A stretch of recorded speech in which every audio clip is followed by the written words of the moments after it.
Assalomu alaykum, hurmatli obunachilar, hurmatli do'stlar. Bugungi ko'chmas mulkimiz Gidra kollejni oldida bo'ladi.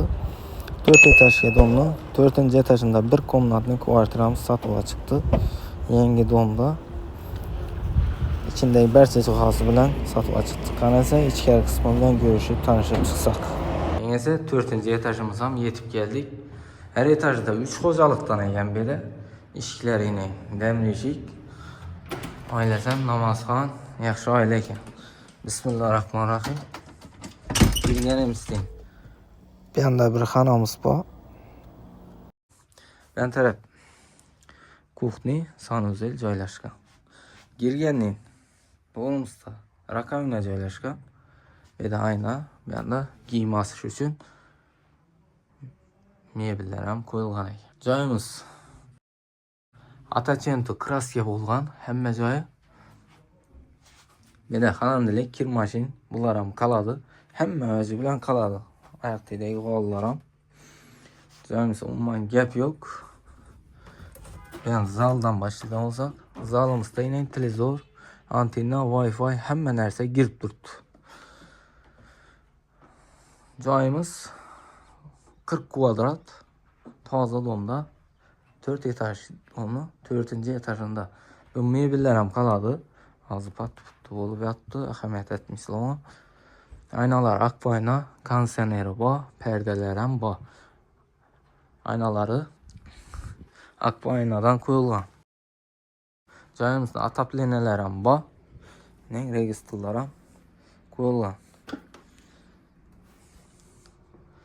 Ajoyib, kirpishli domda, toza domda. Gidra kollejni doğrusundagi domda. Dimoxodlari bor. Patologimiz kraska bo'lib turibdi. Şimdi joyimiz yine. İşlari hozirgi zamonaviy ishlardan qo'yilgan. Aytganimdek, stenalar Atachento degan kraskani bilsangizlar, ajoyib kraska bu. Havodan yaxshi. Bu yan tarafa giradigan bo'lsak, sanuzelimiz ham yine kafilden chiqib turibdi. Suv, svet, gaz hamma narsasi girib turibdi. Bir de yine Aristona bor. Patologimiz plastik ekan.